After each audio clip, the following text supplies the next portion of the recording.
नमस्कार मित्रांनो, लक्ष्मी निवास मालिकेत रोज काही ना काही इंटरेस्टिंग आणि रंजक वळण येताना दिसतात.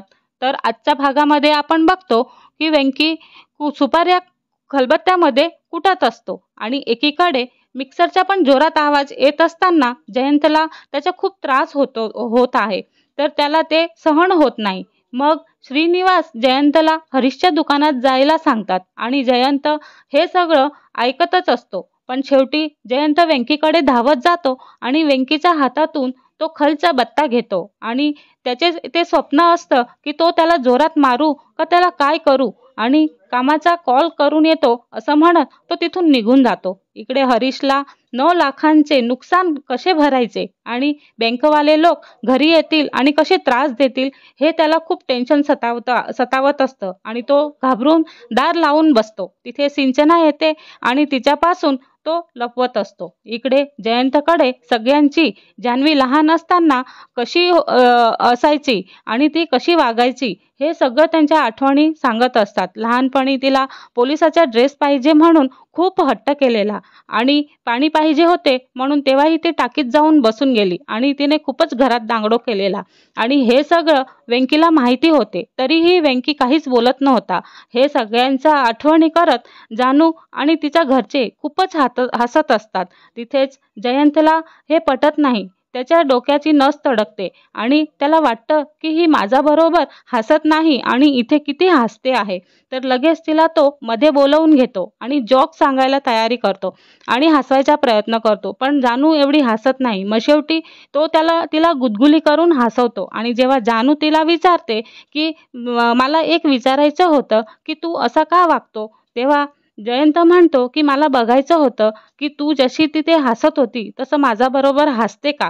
तेवढ्यातच आजी येतात आणि जयंत बाहेर निघतो आणि जयंत पण परत मध्ये येतो. तेव्हा आजींना संशय येतो की मी जेव्हा आले तेव्हा तर खूप जोरजोरात हसायचा आवाज येत होता, पण जानू जेव्हा बाहेर आली तेव्हा तिचा चेहरा खूप पडलेला होता.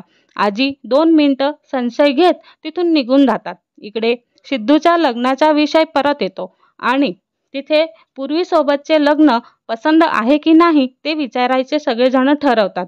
तेवढ्यातच सिद्धू तिथे येतो आणि सिद्धूची आई त्याला निवडणूक, मित्रमंडळ, भटकंती हे सगळं विचारत असतात आणि लेमन राईससाठी ऑर्डर देऊन तो तिथून खुश होत निघून जातो. तर घरचे समजतात की हा पूर्वीसोबतचा लग्न त्याला पसंत असल्यामुळेच तो एवढा खुश आहे आणि त्याला न विचारताच मुहूर्त काढायची तयारी करतात. इकडे जयंत सगळ्यांना मीच वाढणार, तुम्ही सगळ्यांनी फक्त जेवण एन्जॉय करायचे असे म्हणून सगळ्यांना त्यांच्या हाताने वाढतो आणि सगळेजण जेवण करायला बसतात. नंतर सगळा पसारा जेवणाचा आवरायचा पण असतो. जयंत नाही म्हणतो, पण इकडे आजींनी जे मसाले वगैरे काढलेले आहेत ते बघून परत जयंतची नस तडकते आणि तो तिथून न जेवताच निघायचा प्रयत्न करतो. पण सगळे जणांनी सांगितल्यानंतर परत तो जेवणाला बसतो आणि हे दोघांना हे पसारा जेवणाचा आवरण्यासाठी सगळेजण तयार होतात. पण जयंत आणि जान्हवी दोघं जण त्यांना काहीच आवरू देत नाही आणि म्हणतात की आम्ही सकाळी सकाळी जेव्हा झोपलेलो असतो तेव्हाच नोकर चाकर येतात आणि हे सगळं आवरून जातात, म्हणून तुम्ही काही आवरू नका. हे सगळं ऐकून श्रीनिवास आणि लक्ष्मी हे दोघांनाही शॉक बसतो आणि दोघे जण हे सगळे ऐकताच विचार करतात की हे तर आमच्यासाठी सगळं नवीनच आहे. तर जयंत हे सगळं हो हो म्हणत विषय टाळायच्या प्रयत्नात असतो. सगळे जेवण करत असताना बघितल्यावर जयंतीची नस तडकते. तर तसंच झालंय माझं की जसं जेवण केल्यावरती जेवण जात नाही तसं माझं झालेलं आहे असं करून तो टाळाटाळ करतो. इकडे सई बाबांना भरवत असते तर विश्वा त्याच्या रूममध्ये असतो आणि तेवढ्यातच विश्वाचे वडील येतात आणि रागवतात. पण अप्पांनी सईच्या हाताने खाल्ल्यामुळे ते खुश होतात आणि सईच्या हाताने औषधं पण घेतात आणि ते ऐकून विश्वासाठी सई नाचून म्हणून पसंत करतात.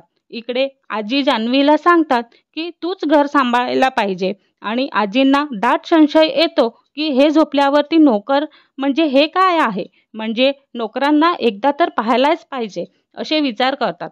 इकडे विश्वाला ज्यांनी कोणी मारलेलं आहे त्याला मी सोडणार नाही असे म्हणताना सई ऐकून घेते आणि विश्वाला जयंतवरती संशय आलेला असतो.